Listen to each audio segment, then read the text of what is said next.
إن الحمد لله نحمده ونستعينه ونؤمن به ونتوكل عليه ونعوذ بالله من شرور أنفسنا ومن سيئات أعمالنا من يهده الله فلا مضل له ومن يضلل فلا هادي له أشهد أن لا إله إلا الله وحده لا شريك له وأشهد أن محمدًا عبده ورسوله أرسله بالهدى ودين الحق ليظهره على الدين كله ولو كره المشركون اللهم صل على محمد وعلى آل محمد كما صليت على إبراهيم وعلى آل إبراهيم إنك حميد مجيد اللهم بارك على محمد وعلى آل محمد كما باركت على إبراهيم وعلى آل إبراهيم إنك حميد مجيد أما بعد فإن خير الكلام كلام الله وخير السنن سنن محمد صلى الله عليه وسلم وشر الأمور محدثاتها وكل محدثة بدعة وكل بدعة ضلالة أيها الناس أوصيكم عباد الله ونفسي أولا بتقوى الله يا أيها الذين آمنوا اتقوا الله حق تقاته ولا تموتن إلا وأنتم مسلمون يا أيها الذين آمنوا اتقوا الله وقولوا قولا سديدا يصلح لكم أعمالكم ويغفر لكم ذنوبكم ومن يطع الله ورسوله فقد فاز فوزا عظيما أعوذ بالله من الشيطان الرجيم واعبد ربك حتى يأتيك اليقين പ്രിയപ്പെട്ട സത്യവിശ്വാസികളെ, സഹോദരങ്ങളെ,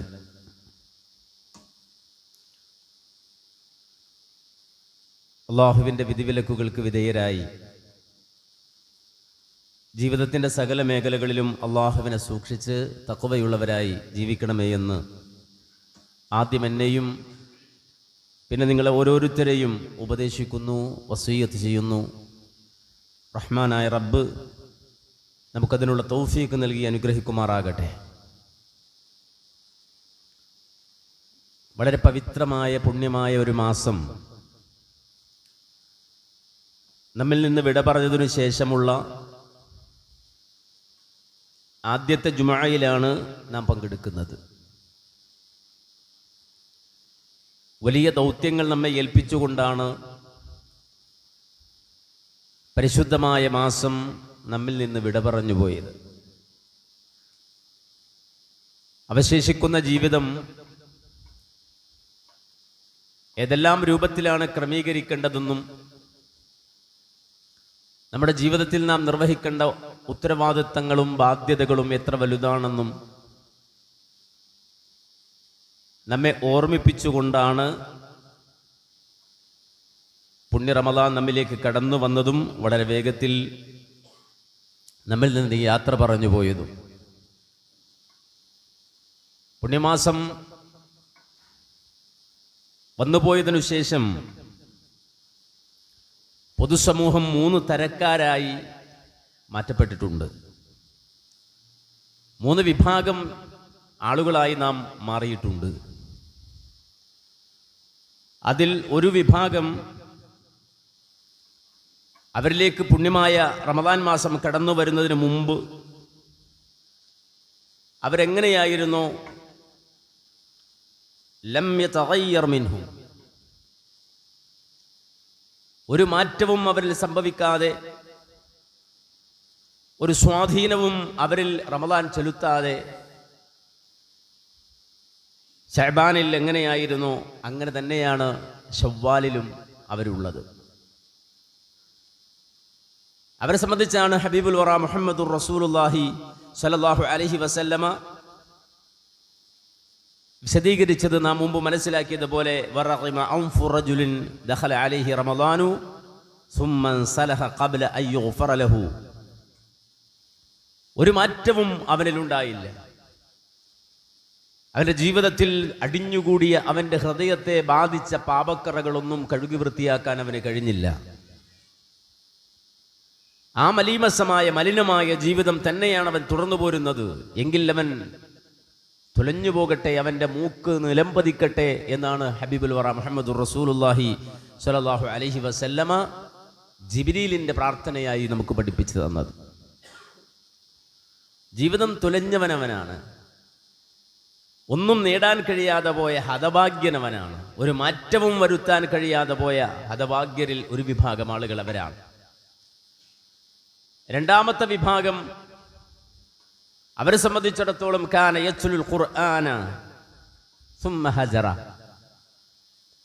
റമളാനിൽ അവർ വളരെ അധികം ആക്റ്റീവായിരുന്നു. അവരുടെ കയ്യിലും അവരുടെ നാവിലും അവരുടെ ഖൽബിലുമൊക്കെ വിശുദ്ധ ഖുർആന്റെ ആയാത്തുകൾ ഉണ്ടായിരുന്നു. സുമ്മ ഹജറഹു, റമളാൻ പോയതോടെ അതവർ മാറ്റിവെച്ചു. വമൻ വസ്വല റഹിമഹു, റമളാനിൽ അവർ കുടുംബ ബന്ധങ്ങൾ ചേർത്ത് വെച്ചു, പലരെയും സന്ദർശിച്ചു, അയൽവക്ക ബന്ധങ്ങൾ പുതുക്കി, അകന്ന ബന്ധുക്കളെ വിളിച്ചു, അന്വേഷിച്ചു, ക്ഷേമാക്ഷേര്യങ്ങളൊക്കെ അന്വേഷിച്ചു. അവർക്കുള്ള സ്വതക്കകളും ഇഫ്താറുകളും ഒക്കെയായി അവർ സജീവമായിരുന്നു. തുമ്മ ഖതഅഹ, റമളാൻ കഴിഞ്ഞു, ഈദും കഴിഞ്ഞു. അതോടുകൂടി അവരുടെ അത്തരം ബന്ധങ്ങളും ക്ഷേമാന്വേഷണങ്ങളും എല്ലാം അവസാനിച്ചു പോയി. മാത്രമല്ല, അവർ അള്ളാഹുവിൻ്റെ മുന്നിൽ സുജൂദ് ചെയ്യുന്നവരായിരുന്നു. റമളാനിൽ രാവും പകലും, പ്രത്യേകിച്ച് രാത്രി നമസ്കാരങ്ങളും അതുപോലെ തന്നെ ഐച്ഛികമായ റവാത്തിബ് സുന്നത്തുകളും ഒക്കെ നിർവഹിച്ചുകൊണ്ട് അവർ സുജൂദിലായിരുന്നു. പക്ഷേ റമളാൻ കഴിഞ്ഞതിനു ശേഷം അവരുടെ സുജൂദ് കാണുന്നില്ല. റമളാനിൽ അവർ വളരെ ശ്രദ്ധയുള്ളവരായിരുന്നു. ഹലാലും ഹറാമും ഒക്കെ നോക്കി സംസാരിക്കുമ്പോഴും നോക്കുമ്പോഴുമൊക്കെ അവരെ സംബന്ധിച്ചിടത്തോളം അവരുടെ അന്നത്തിലുമൊക്കെ ഹലാൽ ഹറാമുകളെ പരിഗണിച്ചു. റമളാൻ കഴിഞ്ഞതോടെ അതെല്ലാം ഒഴിവായിപ്പോയി. വഹാദിഹിൽ ഉയൂൻ അല്ലത്തി ബഖത് മിൻ ഖശിയത്തില്ലാ, അവരുടെ കണ്ണുകളിൽ നിന്ന് കണ്ണുനീരൊഴുകുമായിരുന്നു. റമളാൻ മാസത്തിൽ അല്ലാഹുവുമായി അവർ സംസാരിക്കുമായിരുന്നു. അവരുടെ ഹൃദയം വിങ്ങുമായിരുന്നു റമളാൻ മാസത്തിൽ. റമളാൻ കഴിഞ്ഞതോടുകൂടി ആ അള്ളാഹുവിനെ ഓർത്ത് കരഞ്ഞ കണ്ണുകൾ ഹറാമുകളിലേക്ക് നോക്കുന്നു, ഹറാമുകൾ തേടുന്നു, ഹറാമുകൾ പരതുന്നു. അവരുടെ കാലുകൾ അള്ളാഹുവിൻ്റെ പള്ളികളിലേക്ക് ഇങ്ങനെ നിരന്തരം ഓടി വരുമായിരുന്നു. അവര് ജമാഅത്തിനെത്താനും അവര് തക്ബീർ കിട്ടാനും ഒക്കെ അവരിങ്ങനെ പരിശ്രമം നടത്തുമായിരുന്നു. എവിടെ പോയാലും അവർ പള്ളിയിലേക്ക് ഓടി വരാൻ, മസ്ജിദുകളിലേക്കുള്ള നടത്തം കൂട്ടാൻ അവർ ശ്രമിക്കുമായിരുന്നു. പക്ഷേ റമളാൻ കഴിഞ്ഞതോടെ പിന്നെ തിരിഞ്ഞു നടത്തങ്ങളാണ്. അവരുടെ കൈകൾ സ്വതക്കകൾ കൊണ്ട് നിറഞ്ഞതായിരുന്നു. അവരുടെ കൈകൾ മുകളിലായിരുന്നു. സ്വതക്കകൾ, ദാനധർമ്മങ്ങൾ, ഇൻഫാഖുകൾ ചെയ്തുകൊണ്ടിരുന്നു. റമളാൻ കഴിഞ്ഞതോടെ അവർ കൈകൾ മടക്കി ചുരുട്ടിപ്പിടിച്ചു. ഇവരെക്കുറിച്ചാണ്, ഇത്തരം ആളുകളെ കുറിച്ചാണ് വിശുദ്ധ ഖുർആനിൽ സൂറത്തുൻ നഹ്ലിൽ അല്ലാഹു സുബ്ഹാനഹു വ തആല പറഞ്ഞത്, വലാ തകൂനൂ കല്ലതീന ഖലത് അസ്ലഹാ മിൻ ബഅദി ഖുവ്വത്തിൻ അൻകാസ. പണ്ട് യമനിൽ ഒരു സ്ത്രീ ഉണ്ടായിരുന്നു. നമ്മുടെ നാട്ടിലെ നാറാണത്തു ഭ്രാന്തനെ പോലെ ആയിരുന്നു ആ സ്ത്രീ. നാറാണത്തു ഭ്രാന്തൻ വലിയ കല്ലുകൾ ഉരുട്ടിക്കൊണ്ടുപോയി മലയുടെ മുകളിൽ കഷ്ടപ്പെട്ട് എത്തിച്ചതിനു ശേഷം നേരെ തിരിഞ്ഞു നിന്ന് ആ കല്ല് താഴേക്ക് തള്ളിയിടും. എന്നിട്ട് ആ കല്ല് താഴേക്ക് ഉരുണ്ടുപോകുന്നത് കണ്ട് അയാൾ കൈകൊട്ടിച്ചിരിക്കുമായിരുന്നു. വീണ്ടും അദ്ദേഹം ഇറങ്ങി വന്ന് കഷ്ടപ്പെട്ട ആ ഭാരമുള്ള കല്ലിങ്ങനെ ഉരുട്ടി മുകളിൽ കയറ്റി വീണ്ടും തള്ളിയിട്ട് ചിരിക്കുമായിരുന്നു. അദ്ദേഹത്തെ നമ്മൾ വിളിച്ചത് ഭ്രാന്തൻ എന്നാണ്, നാറാണത്ത് ഭ്രാന്തൻ. ഇതിന് സമാനമായൊരു വ്യക്തി യമനിലുണ്ടായിരുന്നു. ഒരു സ്ത്രീയാണ് അവരും ഈ മാനസിക രോഗമുള്ള ഒരു സ്ത്രീയാണ്. അവരെ സംബന്ധിച്ചിടത്തോളം അവർ നല്ല നൂറ്റുണ്ടാക്കും. നന്നായി കരുത്തുള്ള നൂലുണ്ടാക്കിയതിനു ശേഷം അതിൻ്റെ ഓരോ ഇഴകളും ഇങ്ങനെ അഴിച്ചഴിച്ച് ആ നൂലിൻ്റെ ബലം കളയും. ഇങ്ങനൊരു സ്ത്രീ ഉണ്ടായിരുന്നു. അത് സൂചിപ്പിച്ചുകൊണ്ടാണ് ഖുർആൻ പറഞ്ഞത്, വലാ തകൂനൂ കല്ലതീന ഖലത് അസ്ലഹാ മിൻ ബഅദി ഖുവ്വത്തിൻ അൻകാസ. നന്നായി ബലമുള്ള നൂല് നൂറ്റതിനു ശേഷം അതിൻ്റെ ഓരോ ഇഴകളും അഴിച്ചു കളയുന്ന പെണ്ണിനെ പോലെ നിങ്ങളാകരുത്. അതൊരു മാനസികമാണ്. അങ്ങനെ നിങ്ങൾ ആകരുത് എന്ന് ഖുർആൻ പറഞ്ഞത് അവരെ കുറിച്ചാണ്. മഹാനായ ബിശ്റുൽ ഹാഫി റഹിമഹുള്ളയോട് ചോദിച്ചു, അൻ ഉനാസിൻ യതഅബ്ബദൂന ഫി റമളാന വയജ്തഹിദൂൻ. റമളാനിൽ കഷ്ടപ്പെടുന്ന ആളുകൾ, റമളാനിൽ ആക്റ്റീവാകുന്ന ആളുകൾ, ആ റമളാനിൽ ഒരുപാട് അധ്വാനിക്കുന്ന ആളുകൾ, പക്ഷേ ഫഇദൻ സലഖ റമളാനു തറകു, റമളാൻ കഴിഞ്ഞാൽ അതെല്ലാം ഉപേക്ഷിച്ചു കളയുന്ന ആളുകളെ കുറിച്ച് മഹാനായ ബിശ്റുൽ ഹാഫി റഹിമഹുള്ളയോട് ചോദിച്ചപ്പോൾ അദ്ദേഹം പറഞ്ഞ മറുപടി, ബിഅ്സൽ ഖൗം ലാ യഅരിഫൂന അല്ലാഹ ഇല്ലാ ഫി റമളാൻ. റമളാനിൽ മാത്രം അല്ലാഹുവിനെ ഓർക്കുന്ന, റമളാനിൽ മാത്രം അല്ലാഹുവിനെ അറിയുന്ന ആളുകൾ അവരെത്ര മോശമാണ്.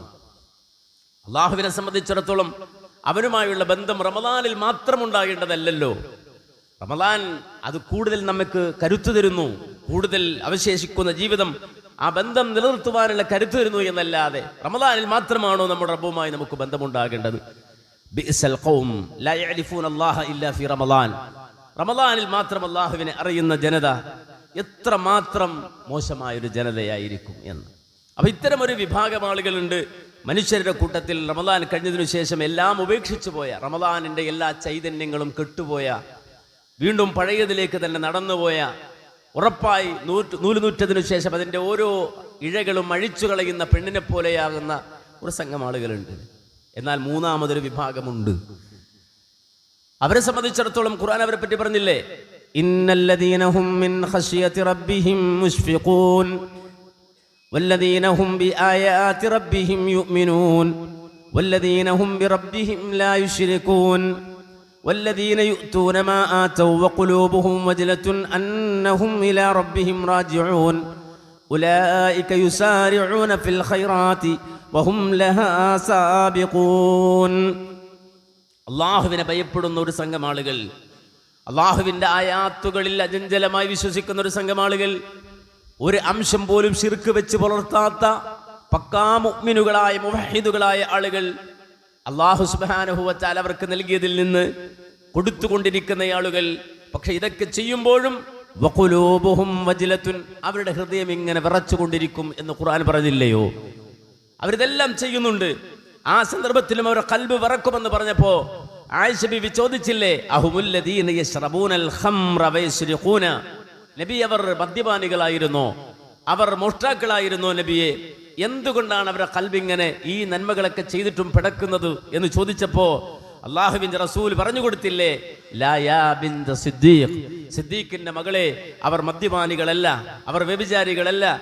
വലാകിന്നഹുമുല്ലദീന യസൂമൂന വയുസല്ലൂന വയതസദ്ദഖൂന വഹും യഖാഫൂന അല്ലാ യുഖ്ബല മിൻഹും. അവരെ സംബന്ധിച്ചിടത്തോളം അവർ നോമ്പ് നോറ്റവരാണ്, നിസ്കരിച്ചവരാണ്, അത് നിസ്കരിക്കുന്നവരും സദഖ ചെയ്തുകൊണ്ടിരിക്കുന്നവരുമാണ്. എന്നിട്ടും എന്തേ അവർ ഖൽബ് പിടക്കാൻ കാരണം? അവർ ഇതൊക്കെ ചെയ്യുമ്പോഴും അവരുടെ ഹൃദയത്തിൻ്റെ പിടക്കൽ വരാൻ കാരണം, ഹൃദയം വിറക്കാൻ കാരണം, ഇതവർ അള്ളാഹുവിന് കൊടുക്കുന്നതാണ്, റബ്ബിന് കൊടുക്കുന്നതാണ്. അതുകൊണ്ട് അവർ ഹൃദയം വിറക്കുന്നത്, അതെ, വഹും യഖാഫൂന അല്ലാ യുഖ്ബല മിൻഹും, അള്ളാഹു ഇത് സ്വീകരിച്ചോ, അള്ളാഹുവിന് കൊടുക്കാൻ പറ്റിയ രൂപത്തിലായോ എൻ്റെ കർമ്മം എന്നൊരു ഭയം അവർ ഖൽബിലുണ്ടാവും. നമ്മുടെ വീട്ടിൽ നല്ലൊരു ഗസ്റ്റ് വന്നു എന്ന് വിചാരിക്കുക, നമ്മൾ അവർക്ക് വേണ്ടി ഒരുങ്ങി, നല്ല ഭക്ഷണമൊക്കെ ഒരുക്കി, എല്ലാം ഒരുക്കി, എന്നിട്ടത് വിളമ്പി വെച്ചു. അവരത് സ്വീകരിക്കുമ്പോൾ നമ്മുടെ ഹൃദയം ഇങ്ങനെ പടച്ചുകൊണ്ടിരിക്കും, പടച്ചോനെ എന്തെങ്കിലും പോരായ്മ സംഭവിച്ചിട്ടുണ്ടോ, എന്തെങ്കിലും കുറവ് വന്നിട്ടുണ്ടോ എന്നൊരു ഭയം. ചെയ്യാനിട്ടല്ല, എല്ലാം കൃത്യമായി നിർവഹിച്ചിട്ടുണ്ട്, എല്ലാ ഉത്തരവാദിത്വങ്ങളും ചെയ്തിട്ടുണ്ട്, മാക്സിമം നന്നാക്കാൻ ശ്രമിച്ചിട്ടുണ്ട്. പക്ഷെ എങ്കിലും ഉള്ളകത്ത് നിന്നൊരു ഭയം നമുക്ക് വരുന്നത് പോലെ ഇത് റബ്ബിന്റെ മുന്നിൽ നമ്മൾ വെച്ചതാണ്. അത്തഹിയ്യാതു അൽ മുബാറകാതു അസ്സലവാതു അത്വയ്യിബാതു ലില്ലാഹ്, അല്ലാഹുവിനുള്ളതാണ് എന്ന് പറഞ്ഞ് നമ്മൾ കൊടുത്തതാണ്. ഇത് റബ്ബ് സ്വീകരിച്ചുവോ ഇല്ലയോ എന്ന ഉൾപേടി അവർക്ക് ഏതു സമയവും ഏത് അവസ്ഥയിലും നിലനിൽക്കുമെന്നാണ് വിശുദ്ധ ഖുർആൻ പറഞ്ഞത്. അവരുടെ അവസ്ഥ ഇബ്രാഹിം നബിയുടെയും ഇസ്മായിൽ നബിയുടെയും അവസ്ഥയാണ്. എന്താണ് ഇബ്രാഹിം നബിയുടെയും ഇസ്മായിൽ നബിയുടെ അവസ്ഥ? ഇന്നല്ലാഹ അമറനീ ബി അംർ. ഇബ്രാഹിം നബി മകനെ സമീപിച്ച് പറയാണ്, ഇസ്മായിലിനെ സമീപിച്ചിട്ട് പറയാണ്, അള്ളാഹു എന്നോടൊരു കാര്യം കൽപ്പിച്ചിട്ടുണ്ട്. ഫസ്നഅ മാ അമറക റബ്ബുക്, അള്ളാഹു എന്താണ് കൽപ്പിച്ചത് എന്ന് പറയൂപ്പ എന്നാണ് മകൻ വളരെ താല്പര്യത്തോടെ ഇബ്രാഹിം നബിയോട് ചോദിക്കുന്നത്. ആ സന്ദർഭത്തിലാണ് മഹാനായ ഇബ്രാഹിം നബി പറയുന്നത്, തുഈനുനി, എന്നെ നീ സഹായിക്കണമെന്നാണ് അള്ളാഹു കൽപ്പിക്കുന്നത്, ഞാൻ നിന്നെയും സഹായിക്കും, നമ്മൾ പരസ്പരം സഹായികളാകും. അതുകൊണ്ട് തന്നെ നമുക്ക് പരസ്പരം സഹകരിച്ചൊരു വർക്ക് ചെയ്യേണ്ടതുണ്ട്. എന്താണ് ആ വർക്ക്? ഇബ്രാഹിമിനെ പറഞ്ഞു കൊടുക്കുക, ഫഇന്നല്ലാഹ അമറനി അൻ അബ്നിയ ഹാഹുന ബൈത. പരിശുദ്ധമായ മക്കയിൽ ഇവിടെ അള്ളാഹുവിൻ്റെ ഒരു ഭവനം നിർമ്മിക്കണം എന്നാണ് അള്ളാഹു കൽപ്പിച്ചിട്ടുള്ളത്. എന്നിട്ട് അതിൻ്റെ പോയിന്റ്, അതിൻ്റെ സ്ഥലം മഹാനായ ഇബ്രാഹിം നബി അലൈഹിസ്സലാം മകന് കാണിച്ചു കൊടുത്തു. എന്നിട്ട് അവർ രണ്ടുപേരും പ്ലാൻ ചെയ്തു എങ്ങനെയാണ് ഇത് പടുത്തുയർത്തേണ്ടത്. ആ കല്ല് എവിടുന്നാ ശേഖരിക്കേണ്ടത്? അവർ മല കണ്ടെത്തി. ആ കല്ല് ശേഖരിക്കേണ്ട ജബലുൽ കഅബ എന്ന പേരിൽ ആ മല ഇന്ന് നമുക്ക് കാണാം. മക്കത്ത് ചെന്നാൽ ജബലുൽ കഅബ, കഅബാലയത്തിലേക്ക് കല്ല് കൊണ്ടുവന്ന മലയാണ്. ആ മലയിൽ നിന്ന് കല്ല് പൊട്ടിച്ച് എടുത്തുകൊണ്ടുവരാൻ ആ ഡ്യൂട്ടി ഏറ്റെടുക്കുകയാണ് മകൻ, യുവാവായ കരുത്തനായ മകൻ ഇസ്മായിൽ അലൈഹി സ്വലാത്തു വസ്സലാം. അവിടെ നിന്ന് കല്ല് പൊട്ടിച്ച് ഓരോ കല്ലുകളായി അത് വൃത്തിയാക്കി കൊണ്ടുവന്ന് മകൻ ഇബ്രാഹിം അലൈഹി സ്വലാത്തു വസ്സലാമിൻ്റെ കയ്യിലേക്ക് കൊണ്ടുപോയി കൊടുക്കുമ്പോൾ ഇബ്രാഹിം അലൈഹി സ്വലാത്തു വസ്സലാം ഓരോ കല്ലുകളും എടുത്തു വെച്ചിട്ട് അതിങ്ങനെ റെഡിയാക്കുകയാണ്, അതിങ്ങനെ പടുത്തുയർത്തുകയാണ്. ഹത്താ ഇദർതഫഅൽ ബിനാഉ ജാഅ ബിഹൽ ഹജർ ഫവളഅഹു ലഹു. ഓരോ കല്ലുകളും ഇങ്ങനെ എടുത്തു വെക്കും. ആ ഓരോ കല്ലുകളും എടുത്തു വെച്ചതിനു ശേഷം വഹുമാ യഖൂലാൻ, രണ്ടുപേരും പറയും. എന്താ പറയുന്നത്? റബ്ബനാ തഖബ്ബൽ മിന്നാ ഇന്നക അൻതസ് സമീഉൽ അലീം. നമ്മൾ മനസ്സിലാക്കിയത് പണിയൊക്കെ പൂർത്തിയാക്കി, കഅബാലയമൊക്കെ പൂർത്തിയാക്കിയതിനു ശേഷമാണ് ഇബ്രാഹിം അലൈഹിസ്സലാമും ഇസ്മായിൽ നബിയും ഇത് പ്രാർത്ഥിച്ചതെന്നാണ്. അല്ല, ഓരോ കല്ലും എടുത്തു വെച്ചിട്ട് അവർ അള്ളാഹുവിനോട് ദുആ ചെയ്യുമായിരുന്നു. റബ്ബനാ തഖബ്ബൽ മിന്നാ ഇന്നക അൻതസ് സമീഉൽ അലീം. അല്ലാഹുവേ, ഞങ്ങളിൽ നിന്ന് ഇത് സ്വീകരിക്കണേ. അടുത്ത കല്ല് വെക്കും, എന്നിട്ട് റബ്ബിനോട് ദുആ ചെയ്യും, അല്ലാഹുവേ ഞങ്ങളിൽ നിന്ന് ഇത് സ്വീകരിക്കണേ. അങ്ങനെ രണ്ടാളുകളും പൂർണ്ണമായി ഇതിലെ പണി പൂർത്തിയാക്കിയതിനു ശേഷവും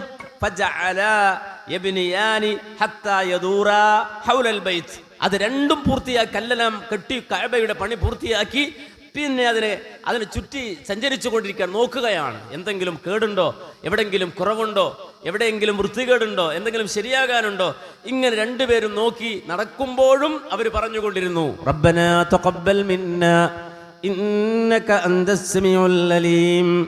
മനസ്സിലാക്കണം, അത് ഖുർആൻ അഡ്രസ് ചെയ്തു നമുക്ക് വേണ്ടി. ആ മകന്റെയും ആ ഉപ്പയുടെയും ആ ഒരു അവസ്ഥ വിശുദ്ധ ഖുർആൻ നമുക്ക് വേണ്ടി അഡ്രസ് ചെയ്ത് പറഞ്ഞു തന്നു. എന്താ പറഞ്ഞത്?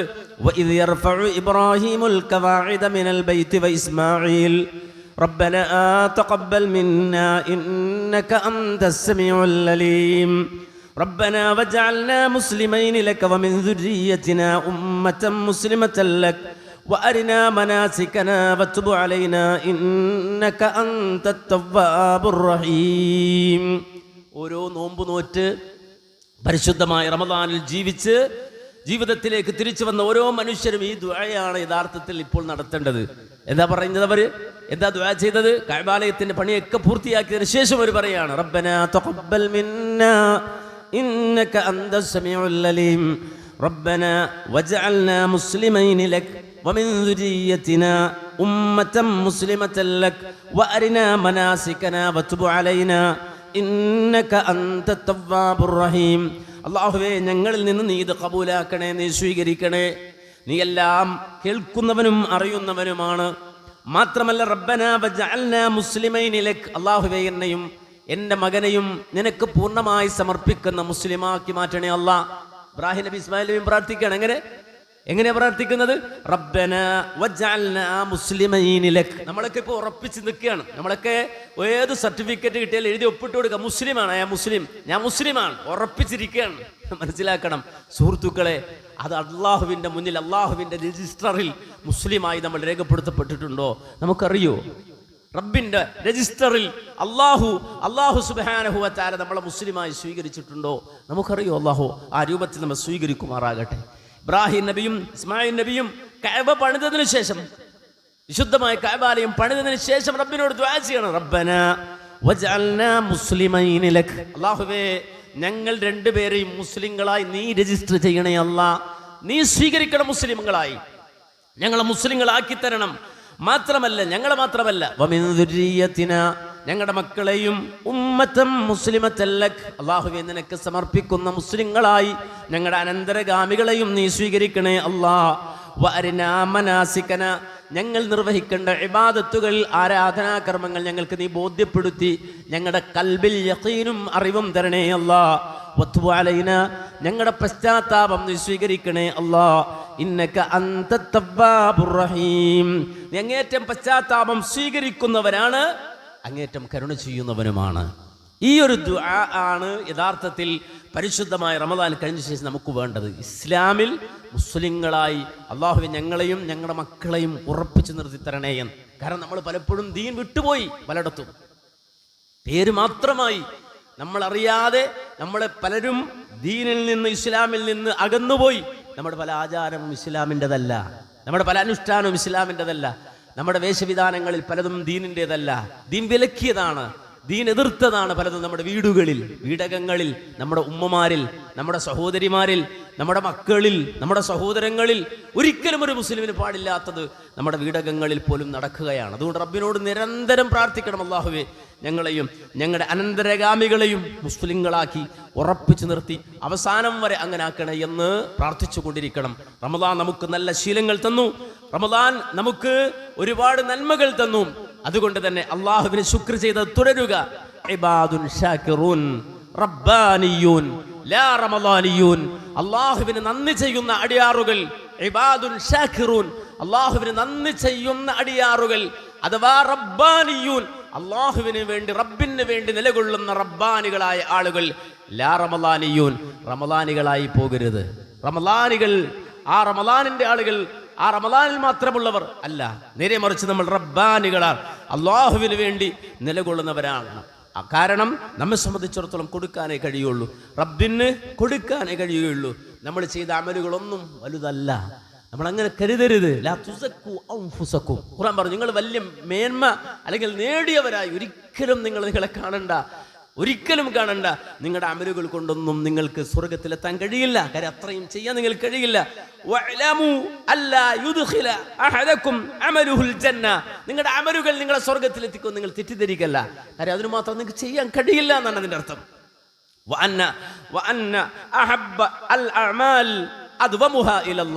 അല്ലാഹുവിന്റെ റസൂൽ പറയുന്നത് കുറച്ചാണെങ്കിലും നിങ്ങൾ നിരന്തരമായി ചെയ്യൊരു കാര്യം, പതിവായി നിങ്ങൾ ഒരു കാര്യം ചെയ്യേ, എത്ര കുറഞ്ഞതാണെങ്കിലും വളരെ കുറച്ചേ ഉള്ളെങ്കിലും അത് പതിവായി നിങ്ങൾ ചെയ്യേ, അത് തുടർന്നു പോകുക. അല്ലാതെ ഒരിക്കലും നിങ്ങളുടെ അമലുകൾ കൊണ്ട് ഞാനിത് ചെയ്തിട്ട് സ്വർഗം നേടാന്ന് കരുതാൻ അങ്ങനെ ചെയ്യാൻ കഴിയില്ല. പ്രവാചകൻ പറഞ്ഞല്ലോ ഒരു മനുഷ്യനെ കുറിച്ച്, അവൻ നാളെ അള്ളാഹുവിന്റെ മുന്നിൽ ഹാജരാകുമ്പോൾ പടച്ചവൻ പറയും, നീ എൻ്റെ റഹ്മത്ത് കൊണ്ട്, എൻ്റെ കാരുണ്യം കൊണ്ട് നീ സ്വർഗത്തിലേക്ക് പോയിക്കോ എന്ന് പറയുമ്പോൾ ഇയാൾക്കൊരു കോംപ്ലക്സ് വരികയാണ്, അയാളുടെ ചിന്ത വരികയാണ്. അയാൾ റബ്ബിനോട് സംസാരിക്കോത്രേ. അയാൾ പറയുന്നത്, അള്ളാഹു എനിക്ക് നിന്റെ ഔദാര്യമൊന്നും വേണ്ട, നിന്റെ കാരുണ്യം കൊണ്ട് സ്വർഗത്തിൽ പോകണമെന്നോ? അതിൻ്റെ ഒന്നും ആവശ്യമില്ല. ഞാൻ ഒരുപാട് പണിയെടുത്താ വരുന്നത്, എൻ്റെ നിസ്കാര തഴമ്പും എൻ്റെ മുട്ടിൻ്റെ തഴമ്പൊക്കെ കണ്ടില്ലേ, സുജൂദിൽ കിടന്ന് ഒരുപാട് അമലൊക്കെ ചെയ്താൽ വന്നത്. അതുകൊണ്ട് കണക്ക് നോക്കി ഉള്ളതും കിട്ടി തന്നാ മതി എന്ന് പറയുമ്പോൾ അള്ളാഹു സുബ്ഹാനഹു വ തആല പറയാണ് ആ മനുഷ്യനോട്, എങ്കിൽ എടുത്തോ, നിന്റെ അമലുകൾ എടുക്ക്, ഓരോന്നോരോന്ന് കൊണ്ടുപോവാ. ആ മനുഷ്യന്റെ അമലുകൾ വെക്കുകയാണ്, അയാൾ അനുഭവിച്ച നിഅമത്തുകളും അള്ളാഹു മറുഭാഗത്ത് വെക്കുകയാണ്. ആ നിഅമത്തുകൾക്ക് പകരമായി ഇവന്റെ അമലുകൾ എടുത്ത് നോക്കുമ്പോൾ അവൻ അനുഭവിച്ച നിഅമത്തുകളുടെ ഒരു അംശം പോലും ഇല്ല ഈ അമലുകളായി. ഇവൻ കൊണ്ടുവന്ന ഇബാദത്തുകൾ മുഴുവൻ നോക്കുമ്പോൾ അവൻ അനുഭവിച്ച നിഅമത്തുകളുടെ ഒരു അംശം പോലും ഇല്ല. അവസാനം ഇവന്റെ കുറവുകൾ എടുത്ത് പരിശോധിക്കുകയാണ്. അവസാനം ഈ മനുഷ്യൻ നരകത്തിന്റെ അഹലുകാരനാകാൻ പോവുകയാണ്. കാര്യം ഒന്നും ഇയാളുടെ കയ്യിലില്ല. നിഅമത്തുകൾ കിട്ടിയ അനുഭവങ്ങൾ, അനുഭൂതികൾ, ഓരോ മൈക്രോ സെക്കൻഡിലും ഒരു മനുഷ്യൻ അനുഭവിക്കുന്ന നിഅമത്തുകൾ വെച്ച് നോക്കുമ്പോൾ ഇവന്റെ അമലുകൾ ഒരു ആയുസ് മുഴുവൻ സുജൂദിൽ കിടന്നാലും ഒരു ദിവസം ഒരു മനുഷ്യൻ കിട്ടുന്ന നിഅമത്തുകൾക്ക് പകരമാകുന്നില്ല. ഒരു ആയുസ് മുഴുവൻ സുജൂദിൽ കിടന്നാലും അവസാനം ഈ മനുഷ്യൻ കിതച്ചു പോകുന്നു, റബ്ബിന്റെ മുന്നിൽ പകച്ചു പോകുന്നു, അല്ലാഹുവേ നിന്റെ റഹ്മത്ത് കൊണ്ട് എനിക്ക് നീ സ്വർഗം തരണേ എന്ന് ആ മനുഷ്യൻ അവിടെ വെച്ചുകൊണ്ട് പറഞ്ഞു പോവുകയാണ്. അതാണ് ഒരു മനുഷ്യനെ സംബന്ധിച്ചിടത്തോളം അള്ളാഹു അവന് നൽകിയ നിഅമത്തുകളുമായി താരതമ്യം ചെയ്യുമ്പോൾ അവൻ്റെ അമലുകൾ വളരെ കുറവാണ്, വളരെ കുറച്ചേയുള്ളൂ. അതുകൊണ്ട് തന്നെ നമ്മൾ മനസ്സിലാക്കണം, അള്ളാഹുവിൻ്റെ ആ തൃപ്തി കൊണ്ടും അവൻ്റെ ഫള് കൊണ്ടും മാത്രമല്ലാതെ നമുക്ക് വിജയമില്ല. അതുകൊണ്ട് നമ്മെ സംബന്ധിച്ചിടത്തോളം ജീവിതത്തിൽ നമ്മൾ ശീലിച്ച നന്മകൾ, റമദാനിൽ നമ്മൾ കൊണ്ടുവന്ന നന്മകൾ, അത് നമ്മുടെ ആയുസ്സിൽ എപ്പോഴും വേണ്ടതാണ്. വിശുദ്ധ ഖുർആൻ നമ്മുടെ നെഞ്ചിലുണ്ടാകണം, നമ്മുടെ കയ്യിലുണ്ടാകണം, നമ്മുടെ കണ്ണിലുണ്ടാകണം, നമ്മുടെ കാതിലുണ്ടാകണം. ഖുർആൻ, ആ ഖുർആന്റെ വെളിച്ചമുണ്ടാകണം. കാര്യം റമദാനിന്റെ സന്ദേശം അതായിരുന്നു. അത് നമ്മൾ റമദാൻ കഴിഞ്ഞ് മാറ്റിവെച്ചാൽ അല്ലാഹുവിന്റെ റസൂൽ ആഖിറത്തിൽ പരാതി പറയും നമ്മെക്കുറിച്ച്. റബ്ബി ഇന്ന ഖൗമി ഇത്തഖദൂ ഹാദൽ ഖുർആന മഹ്ജൂറ. അല്ലാഹുവേ, എൻ്റെ ജനത വിശുദ്ധ ഖുർആനിനെ അഗണ്യകോടികൾ തള്ളി എന്ന് നമ്മുടെ നേതാവ് നമ്മെക്കുറിച്ച് പരാതി പറയാൻ പാടില്ല. അതുകൊണ്ട് ഖുർആൻ നെഞ്ചോട് ചേർത്ത് വെക്കുക. രാത്രി നമസ്കാരങ്ങൾ ശീലിച്ചത് ഇന്ന നാശിഅത്തൽ ലൈലി ഹിയ അശദ്ദു വത്അൻ വഅഖ്വമു ഖീല. നമ്മുടെ മൈൻഡ് നമുക്ക് മെന്റലി ആൻഡ് ഫിസിക്കലി പൂർണ്ണമായ ആരോഗ്യം പ്രദാനം ചെയ്യുന്നതാണ് രാത്രി നമസ്കാരം. ഖുർആന്റെ വാഗ്ദാനമാണത്. ഒരുപാട് രോഗങ്ങളുള്ള, അതും നമ്മുടെ ശീലങ്ങൾ കൊണ്ടുവന്ന ഒരുപാട് രോഗങ്ങളുള്ള മനുഷ്യരാ നമ്മൾ. വളരെ ബലം കുറഞ്ഞവർ, ആരോഗ്യം കുറഞ്ഞവർ. ആ ആരോഗ്യം വീണ്ടെടുക്കണമെങ്കിൽ നമുക്ക് നമ്മുടെ എല്ലാ ഡിപ്രഷനും മാറി, ആൻസൈറ്റിയും മാറി, നമ്മുടെ മക്കൾ കരുത്തുള്ള നല്ല നിലപാടുകളുള്ള മക്കളാകാൻ അവർ രാത്രി നമസ്കാരത്തിൽ തുടർത്തുക. ഖുർആൻ നൽകുന്ന വാഗ്ദാനമാണ് ഇന്ന നാശിഅത്തൽ ലൈൽ ഹിയ അശദ്ദു വത്അൻ വഅഖ്വമു ഖീല. നിങ്ങളുടെ മൈൻഡ് ക്ലിയർ ആകാനും നിങ്ങൾക്ക് പൂർണ്ണ ആരോഗ്യം കിട്ടാനും രാത്രി നിസ്കാരം നിങ്ങൾ നിർവഹിച്ചു പോരണം എന്നുള്ളത്. ധാരാളമായി നിർവഹിച്ച ദുആകൾ നമ്മൾ തുടർന്നും നിർവഹിച്ചു പോരുക. അങ്ങനെ എന്തെല്ലാം നന്മകൾ റമദാൻ നമ്മൾ ശീലിച്ചുവോ ആ റമദാൻ ആ രൂപത്തിൽ തന്നെ തുടർന്ന് അടുത്ത റമദാൻ വരെ എത്താൻ ശ്രമിക്കുക. അതിനിടയിൽ മനുഷ്യൻ എന്ന നിലക്ക് വരുന്ന പാകപ്പിഴവുകൾ ഉണ്ടാവാം, കുറവുകൾ ഉണ്ടാകാം, പോരായ്മകൾ ഉണ്ടാകാം. ഈ കുറവുകൾ അല്ലാഹു സുബ്ഹാനഹു വ തആല അടുത്ത റമദാൻ നമ്മൾ എത്തുമെങ്കിൽ അത് കഫാറത്തായി സ്വീകരിക്കും. ഒരു റമദാൻ മറ്റൊരു റമദാൻ ഇടയിൽ വരുന്ന ആ മനുഷ്യനിൽ സഹജമായ തിന്മകൾക്കുള്ള കഫാറത്താണെന്ന് ഹബീബുൽ വറ മുഹമ്മദുർ റസൂലുള്ളാഹി സ്വല്ലല്ലാഹു അലൈഹി വസല്ലം പഠിപ്പിച്ചിട്ടുണ്ടെങ്കിൽ ആ ഒരു നിലപാടിൽ മുന്നോട്ട് പോകാൻ പരിശ്രമിക്കണേ, അതിനുവേണ്ടി അധ്വാനിക്കണേ, അതിനുവേണ്ടി ചിന്തിക്കണേ എന്ന് ഈ സന്ദർഭത്തിൽ ഞാൻ എന്നെയും എൻ്റെ സഹോദരങ്ങളെയും ഓർമ്മിപ്പിക്കുന്നു. അല്ലാഹു സുബ്ഹാനഹു വ തആല ആ നിലയിൽ ജീവിച്ചു മരിക്കാൻ നമുക്ക് തൗഫീഖ് തന്ന് അനുഗ്രഹിക്കുമാറാകട്ടെ. അഖൂലു ഖൗലി ഹാദാ അസ്തഗ്ഫിറുല്ലാഹ ലീ വലക്കും വലിജമീഇൽ മുഅ്മിനീന വൽ മുസ്ലിമീന അജ്മഈൻ വസ്തഗ്ഫിറുഹു ഇന്നഹു ഹുവൽ ഗഫൂറുർ റഹീം.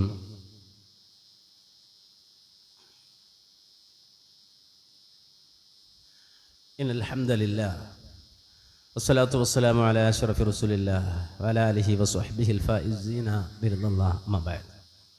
അല്ലാഹുവിൻ്റെ കൽപ്പനകളെ മാനിച്ച് തഖ്വയോടെ ജീവിക്കണമേ എന്ന് എൻ്റെ മുന്നിലുള്ള എൻ്റെ പ്രിയപ്പെട്ടവരെ, അതോടൊപ്പം എന്നെ ഒരിക്കൽ കൂടി ഓർമ്മിപ്പിക്കുന്നു. അല്ലാഹു സുബ്ഹാനഹു വ തആല നിലക്ക് തഖ്വയുള്ളവരായി ജീവിച്ചു മരിക്കാൻ നമുക്ക് തൗഫീഖ് തന്ന് അനുഗ്രഹിക്കുമാറാകട്ടെ.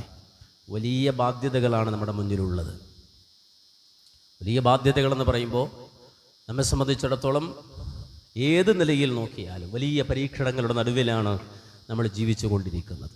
പരീക്ഷണങ്ങളെന്ന് പറയുമ്പോൾ നമ്മൾ മനസ്സിലാക്കണം, ഒരിക്കലും അത് നമുക്ക് ബേജാറല്ല. പരീക്ഷണങ്ങൾ എന്തു തന്നെ നമ്മുടെ ജീവിതത്തിൽ സംഭവിച്ചാലും അത് നമുക്കുള്ള അവസരങ്ങളായി മനസ്സിലാക്കുന്നവരാണ് മുസ്ലിം. ഒരു സ്വസ്ഥമായ ഒരു പുടവയിൽ ജീവിക്കാൻ, അല്ലെങ്കിൽ ഒരു പട്ട് വിരിച്ച് അതിൻ്റെ മുകളിൽ കിടന്നുറങ്ങാൻ ആഗ്രഹിക്കുന്നവരല്ല മുഅ്മിനീങ്ങൾ. റസൂലുള്ളാഹി സ്വല്ലല്ലാഹു അലൈഹി വസല്ലമയുടെ ശരീരത്തിൽ കണ്ട പാട് സഹാബികൾ ചൂണ്ടിക്കാണിച്ചിട്ട് ചോദിച്ചില്ല, നബിയെ നിങ്ങൾക്ക് ഞങ്ങൾ നല്ലൊരു വിരിപ്പ് വാങ്ങിത്തരട്ടെയോ എന്ന്. വാങ്ങാൻ കഴിയും, പക്ഷെ റസൂൽ ഒരു സന്ദേശം അവർക്ക് ആ സന്ദർഭത്തിൽ കൈമാറുകയാണ്. വിരിപ്പിൽ കിടന്ന് സുഖമായി ഉറങ്ങാൻ വന്ന ആളല്ല ഞാൻ. നേരെ മറിച്ച് ദുനിയാവിൽ എന്നെ സംബന്ധിച്ചിടത്തോളം ഞാനൊരു വഴിയാത്രികൻ മാത്രമാണ്, ഒരു പരദേശി, ഒരു ടൂറിസ്റ്റ് മാത്രമാണ് ദുനിയാവിൽ. അപ്പോൾ ഒരു ടൂറിസ്റ്റിനെ സംബന്ധിച്ചിടത്തോളം അയാൾ കൊട്ടാരം അന്വേഷിക്കേണ്ടതില്ല. അയാൾ പോകുന്ന വഴിയിൽ ഒരു ഡോമെട്രി കണ്ടാലും അയാൾക്ക് ഉറങ്ങാം, അയാൾക്ക് അത്യാവശ്യ കാര്യങ്ങൾ നടപ്പാക്കണം എന്നല്ലാതെ അയാൾ വലിയൊരു ബംഗ്ലാവ് കെട്ടി വന്ന ആളുകളൊന്നുമല്ല, അല്ലെങ്കിൽ കിട്ടാൻ വന്ന ആളുകളൊന്നുമല്ല. അതുകൊണ്ട് ദുനിയാവിൽ ദുനിയാവിൽ ഞാനൊരു വഴിയാത്രക്കാരനെ പോലെയാണ്. ഒരു വഴിയാത്രക്കാരനെ സംബന്ധിച്ചിടത്തോളം അയാൾ തൻ്റെ പാഥേയങ്ങളുമായി, യാത്രാ വിഭവങ്ങളുമായി അദ്ദേഹം നടന്നു പോകുമ്പോൾ ക്ഷീണം വന്നാൽ ഇസ്തദല്ല തഹ്ത ശജറ, ഒരു മരത്തിൻ്റെ ചുവട്ടിൽ അയാൾ ഒന്ന് വിശ്രമിക്കാതിരുന്ന് പിന്നെ ആ തണലുപേക്ഷിച്ച് അയാൾ യാത്ര പോകുന്നത് പോലെ, അത്രയേ ഉള്ളൂ. അല്ലാതെ ഇവിടെ പട്ടും പരവതാനിയും ഒന്നും ആഗ്രഹിച്ചിട്ട് അതുകൊണ്ട് വലിയ നേട്ടമില്ലെന്ന് റസൂൽ തൻ്റെ സ്വഹാബത്തിന് പഠിപ്പിച്ചു കൊടുക്കുകയാണ്. അപ്പോൾ നമ്മുടെ ജീവിതത്തിൽ എന്ത് പരീക്ഷണങ്ങൾ വന്നാലും അത് നമുക്കുള്ള അവസരങ്ങളാണ്. അതുകൊണ്ട് തന്നെ ബേജാറിന് വേണ്ടി പറയുന്നതല്ല. നമ്മുടെ മുന്നിൽ ഒരുപാട് പരീക്ഷണങ്ങളുണ്ട്. ഒന്ന്, നമുക്കറിയാം, നമ്മുടെ നിരന്തരമായ ദുആ കൊണ്ട് നമ്മൾ സംരക്ഷിക്കേണ്ട ഗസ, ഫലസ്തീൻ. വലിയ ചരിത്രം നമുക്കതുമായി ബന്ധപ്പെട്ട് പഠിക്കേണ്ടതുണ്ട്. റിസാലത്തിൻ്റെ, മുഹമ്മദ് റസൂലുള്ളാഹിയുടെ റിസാലത്തിൻ്റെ ദൗത്യത്തിൻ്റെ സാക്ഷ്യമായി ആ മണ്ണ് നിലകൊള്ളുകയാണ്. അത് ഈമാനികമായി നമ്മുടെ ഖിബലയായി റസൂലുള്ളാഹി സ്വല്ലല്ലാഹു അലൈഹി വസല്ലം നിശ്ചയിച്ചു തന്ന മൂന്ന് പ്രധാന കേന്ദ്രങ്ങൾ, തീർത്ഥാടന കേന്ദ്രങ്ങളൊന്നായ ബൈത്തുൽ മുഖദ്ദസ് അടങ്ങുന്ന പ്രദേശം നമ്മുടെ ഖൽബിൽ നിറച്ചു വെക്കേണ്ട, അതുമായി ബന്ധപ്പെട്ട് നടക്കുന്ന പൊളിറ്റിക്സിന്റെ കുതന്ത്രങ്ങൾ നമ്മൾ തിരിച്ചറിഞ്ഞ് അത് സമൂഹത്തെ ബോധവൽക്കരിച്ച് അത് ഈമാനികമായി ഉൾക്കൊണ്ട് നിലനിൽക്കുന്ന ഒരവസ്ഥ. 2, നമ്മുടെ നാട്ടിൽ നടമാടിക്കൊണ്ടിരിക്കുന്ന വഖഫുമായി ബന്ധപ്പെട്ട് നിൽക്കുന്ന വലിയ വലിയ ചർച്ചകൾ ആവശ്യമുള്ള, ഇടപെടലുകൾ ആവശ്യമുള്ള വലിയ ഒരു ചർച്ച വഖഫുമായി ബന്ധപ്പെട്ട് നടക്കുകയാണ്. അതൊക്കെ കേന്ദ്രീകരിക്കുന്നത് അള്ളാഹുവിൻ്റെ ഭവനങ്ങളെയാണ്, പടച്ചവൻ്റെ ഭവനങ്ങളെയാണ്, നമ്മുടെ മുൻഗാമികളുടെ നന്മയെയാണ്. മാത്രമല്ല അതൊരിക്കലും മുസ്ലിങ്ങൾക്ക് മാത്രം സംവരണം ചെയ്യപ്പെട്ടൊരു വകുപ്പല്ല. നേരെ മറിച്ച് ഇപ്പോൾ വിവാദത്തിലുള്ള പ്രദേശം, നമ്മുടെ മുനമ്പം പോലെയുള്ള പ്രദേശം എടുത്ത് നോക്കിയാൽ പോലും ആ വഖഫ് എന്ന് പറഞ്ഞാൽ അതിൻ്റെ ഉപകാരമെടുക്കുന്നവർ മുസ്ലിങ്ങൾ മാത്രമല്ല, നേരെ മറിച്ച് ഈ നാട്ടിലെ നാനാജാതി മതസ്ഥർക്കും അതിൻ്റെ ബെനിഫിറ്റ് ഉണ്ട്. അതിൻ്റെ ബെനിഫിഷ്യറീസ് മുസ്ലിങ്ങൾ മാത്രമല്ല. നേരെ മറിച്ച് ഇപ്പം നമുക്കറിയാം ഫറൂഖ് കോളേജ് പോലെയുള്ള ഒരു കോളേജിനെ സംബന്ധിച്ചിടത്തോളം അവിടെ മുസ്ലിങ്ങൾക്ക് മാത്രമല്ല, അവിടെ ഈ സമൂഹത്തിലുള്ളതാണ്, ഈ നാടിനുള്ളതാണ്, ഈ നാടിൻ്റെ നന്മക്കുള്ളതാണ്. ഓരോ വഖഫ് സ്വത്തും എടുത്ത് പരിശോധിച്ച് നോക്കിയാൽ നമുക്ക് മനസ്സിലാക്കാൻ കഴിയും അത് സമൂഹത്തിൻ്റെ നന്മയ്ക്കു വേണ്ടിയുള്ളതാണ്. ഏതൊരു കാലഘട്ടത്തിലും അത് ടാർഗറ്റ് ചെയ്യപ്പെടുമ്പോൾ സ്വാഭാവികമായും നമ്മുടേതായ ഇടപെടലുകൾ വളരെ ശക്തമായി ഉണ്ടാകേണ്ട ഒരു സാഹചര്യത്തിലൂടെയാണ് നമ്മൾ വീണ്ടും നടന്നു പോകുന്നത്. 3-മതായി നമ്മുടെ ഓരോ വ്യക്തികളെയും ബാധിക്കുന്ന, നമ്മുടെ കുടുംബത്തെ ബാധിക്കുന്ന, നമ്മുടെ മക്കളെ ബാധിക്കുന്ന ലഹരിയുമായി ബന്ധപ്പെട്ടുള്ള പ്രശ്നമാണ്. നമ്മൾ സാധാരണ നടത്തുന്നത് പോലെ ഒരു ജാഥ കൊണ്ടോ കേവലം ഒരു ഏതെങ്കിലും കവലകളിൽ കൂടിയുള്ളൊരു ബഹളമുണ്ടാക്കൽ കൊണ്ടോ മാത്രം തീരുന്ന വിഷയമല്ലത്. നേരെ മറിച്ച് വളരെ ആസൂത്രിതമായി ലഹരിക്കെതിരെ നമ്മുടെ ഓരോ വീട്ടിൽ മാത്രമല്ല ഓരോ വ്യക്തികളിലും ഒരു 5 വയസ്സുള്ളൊരു കുട്ടി ഉണ്ടെങ്കിൽ ആ കുട്ടി പോലും പുറത്തേക്കിറങ്ങി ലഹരിക്കെതിരെ വളരെ ശക്തമായ ക്യാമ്പയിനുകളും, ലഹരിക്കടിമപ്പെട്ടു പോയ മനുഷ്യരെ കൃത്യമായി കണ്ടെത്തി അവർക്ക് വേണ്ട ട്രീറ്റ്മെന്റും, ലഹരി മാഫിയക്കെതിരെയുള്ള ശക്തമായ പോരാട്ടവും, ലഹരി എന്ന വിപത്ത് ഞങ്ങളുടെ നാട്ടിൽ ഒരു തരി പോലും ഞങ്ങൾ അനുവദിക്കുകയില്ല എന്ന ശക്തമായ പ്രതിജ്ഞയുമായി നമ്മൾ ഇറങ്ങിത്തിരിക്കേണ്ട ഒരു സമയമാണ്. ഇതിനൊക്കെ വളരെ കൃത്യമായ പ്ലാനിങ് നമുക്കുണ്ടാകണം. എവിടെങ്കിലും ഏതെങ്കിലും ഒരു രാഷ്ട്രീയക്കാരനെ ഏൽപ്പിച്ചുകൊണ്ട് നമ്മൾ വീട്ടിൽ കയറിയിരിക്കരുത്. നമുക്ക് പറ്റിയത് അതാണ്. ഇതൊന്നും നമ്മുടെ ബാധ്യതയല്ല. ഇതേതെങ്കിലും രാഷ്ട്രീയക്കാരോ അതല്ലെങ്കിൽ ഏതെങ്കിലും പോലീസ് ഉദ്യോഗസ്ഥന്മാരോ എക്സൈസുകാരോ ഒക്കെ നിർവഹിക്കേണ്ടതാണ് തെറ്റിദ്ധരിച്ചു പോയി. അല്ല, ഇത് നമ്മുടെ ബാധ്യതയാണ്, ഈ ഉമ്മത്തിന്റെ ബാധ്യതയാണ്, ഒരു സമൂഹത്തിന് കവചം തീർക്കേണ്ട ഉമ്മത്തിന്റെ ബാധ്യതയാണ്. മാത്രമല്ല ഹജ്ജാണ് നമ്മുടെ മുന്നിലേക്ക് വരുന്നത്, വലിയ ഇബാദത്താണ്. ആ ഇബാദത്ത് ഏറ്റവും റാഹത്തായി നിർവഹിക്കുന്ന അള്ളാഹുവിൻ്റെ വഫ്ദുകളായി പോകുന്ന അതിഥികളായി പോകുന്ന ആളുകൾ നമ്മുടെ നാട്ടിലുണ്ട്. അവർ നമ്മുടെ റെപ്രസെൻറ്റേറ്റീവ് ആണ്, നമ്മുടെ പ്രതിനിധികളാണ്. അവർ നമുക്ക് വേണ്ടി പറയാൻ അള്ളാഹുവിൻ്റെ മുന്നിൽ വഫ്ദായി എത്താനുള്ളവരാണ് അവർ. അപ്പോൾ അവരുടെ ഇബാദത്തുമായി ബന്ധപ്പെട്ട കാര്യങ്ങൾ ഇതെല്ലാം വളരെ കൃത്യമായ പ്ലാനിങ്ങോടുകൂടി സമൂഹത്തിൽ ഇറങ്ങി നിന്നുകൊണ്ട് പ്രവർത്തിക്കൊണ്ടവരാണ് നമ്മളെല്ലാവരും. അതിനെ ഒരു മാതൃകയായി നമ്മുടെ ഈ പ്രദേശം മാറണം. ഈ കയ്പമംഗലം എന്ന പ്രദേശം അതിന് മാതൃകയായി മാറണം. ഈ കൊടുങ്ങല്ലൂർ എന്ന പ്രദേശം അതിന് മാതൃകയായി മാറണം. എല്ലാ നന്മകളിലും നമ്മൾ റബ്ബിനോട് ദുആ ചെയ്യുന്നൊരു ദുആ ഉണ്ടല്ലോ, വജഅൽനാ ലിൽ മുത്തഖീന ഇമാമ. അല്ലാഹുവേ തഖ്വയുടെ കാര്യത്തിൽ, ഈ സൂക്ഷ്മതയുടെ കാര്യത്തിൽ, അല്ലാഹുവേ നിനക്ക് വഴിപ്പെടുന്ന കാര്യത്തിൽ, അല്ലാഹുവേ നിന്റെ നിലപാടുകൾ സമൂഹത്തിൽ എത്തിക്കുന്ന കാര്യത്തിൽ, വജഅൽനാ ലിൽ മുത്തഖീന ഇമാമ, ഞങ്ങളെ നീ നേതാക്കളാക്കണേ അല്ലാഹ് എന്ന് റബ്ബിനോട് ദുആ ചെയ്യണം. അതൊരു കേവലം ഒരു സെക്രട്ടറി പോസ്റ്റ് അല്ല, അതല്ലെങ്കിൽ ഒരു പ്രസിഡന്റ് പോസ്റ്റ് അല്ല, അതല്ലെങ്കിൽ ട്രഷറർ പോസ്റ്റ് അല്ല, അല്ലെങ്കിൽ ഒരു ചെയർമാൻ പോസ്റ്റ് അല്ല. ഓരോരുത്തരും അള്ളാഹുവിനോട് പറയുകയാണ്, അല്ലാഹുവേ വജഅൽനാ ലിൽ മുത്തഖീന ഇമാമ, എന്നെ മുന്നിൽ നിർത്തണേ അല്ലാഹ്. ഈ നന്മകളിൽ, ഈ പോരാട്ടങ്ങളിൽ, ഈ സമൂഹത്തെ സംസ്കരിക്കുന്ന തസ്കിയത്തിന്റെ മാർഗങ്ങളിൽ അല്ലാഹുവേ മുന്നിൽ നിന്ന് പറയാൻ എനിക്ക് അവസരം തരണേ എന്ന് റബ്ബിനോട് ദുആ ചെയ്ത് നമ്മുടെ മക്കളെയും നമ്മുടെ കുടുംബങ്ങളെയും കൂട്ടുകുടുംബാദികളെയും ആ രംഗത്തേക്ക് ഇറക്കി വിടാൻ വളരെ ശക്തമായ പ്ലാനിങ്ങുകളും പദ്ധതികളും നമ്മൾ ആവിഷ്കരിക്കണം. അല്ലാഹു സുബ്ഹാനഹു വ തആല നമുക്ക് കിട്ടിയ നോമ്പിന്റെ ഊർജം അത് പൂർണ്ണമായി നമ്മുടെ സിരകളിൽ നിറച്ചു തരുമാറാകട്ടെ. നമ്മുടെ ഖൽബിൽ അല്ലാഹു അതിന്റെ പ്രകാശം നിറച്ചു തരുമാറാകട്ടെ. നമ്മുടെ കണ്ണുകൾക്ക് അല്ലാഹു ആ റമളാനിന്റെ കാഴ്ച, വിദൂര കാഴ്ച നൽകി അനുഗ്രഹിക്കുമാറാകട്ടെ. നമ്മുടെ തലച്ചോറിൽ വിശുദ്ധ ഖുർആനിന്റെ ആയാത്തുകളും സന്ദേശങ്ങളും അല്ലാഹു സുബ്ഹാനഹു വ തആല നിറച്ചു തരുമാറാകട്ടെ. നമ്മുടെ ഖൽബുകളിൽ അല്ലാഹു സുബ്ഹാനഹു വ തആല അവനോടുള്ള മഹബ്ബത്തും അവനോടുള്ള ആ അദമ്യമായ അഭിനിവേശവും അല്ലാഹു സുബ്ഹാനഹു വ തആല നിറച്ചു തന്നെ നമ്മെ അനുഗ്രഹിക്കുമാറാകട്ടെ. നമ്മുടെ അവയവങ്ങൾക്കും കണ്ണുകൾക്കും അതുപോലെ തന്നെ നമ്മുടെ ആന്തരികവും ബാഹ്യമായ അവയവങ്ങൾക്കും അള്ളാഹുവിൻ്റെ നൂറാനിയത്ത് കൊണ്ട്, പ്രകാശം കൊണ്ട് അള്ളാഹു സുബ്ഹാനഹു വ തആല നമ്മെ പ്രത്യേകം സ്വീകരിക്കുമാറാകട്ടെ. അള്ളാഹു ഇഷ്ടപ്പെടുന്ന മിത്രങ്ങളിൽ, അവൻ്റെ മിത്രങ്ങളിൽ, അവൻ്റെ വലിയുകളിൽ അള്ളാഹു സുബ്ഹാനഹു വ തആല നമ്മെ ഉൾപ്പെടുത്തി അനുഗ്രഹിക്കുമാറാകട്ടെ. നമ്മുടെ മാതാപിതാക്കൾക്ക് അള്ളാഹു മഗ്ഫിറത്തും റഹ്മത്തും പ്രദാനം ചെയ്ത് അനുഗ്രഹിക്കുമാറാകട്ടെ. നമ്മുടെ മക്കളെ അള്ളാഹു സ്വാലിഹീങ്ങളാക്കി വളർത്തി തരുമാറാകട്ടെ. നമ്മുടെ ഇണകളെ അള്ളാഹു സുബ്ഹാനഹു വ തആല ജന്നാത്തുൽ ഫിർദൗസിൽ കണ്ടുമുട്ടാനുള്ള തൗഫീഖ് നൽകി റബ്ബ് നമ്മെ അനുഗ്രഹിക്കുമാറാകട്ടെ. നമ്മുടെ അയൽവാസികളെ, കൂട്ടുകുടുംബാദികളെ, ബന്ധുജനങ്ങളെ, സ്നേഹിതന്മാരെ, സഹപ്രവർത്തകരെ, സഹപാഠികളെ അള്ളാഹു ഹിദായത്തിൻ്റെ വഴിയിലൂടെ നയിക്കുകയും നാളെ ജന്നാത്തുൽ ഫിർദൗസിൽ അവരോടൊപ്പം ഒന്നിച്ചെത്താൻ റബ്ബ് നമുക്കെല്ലാവർക്കും തൗഫീഖ് തന്ന് അനുഗ്രഹിക്കുമാറാകട്ടെ.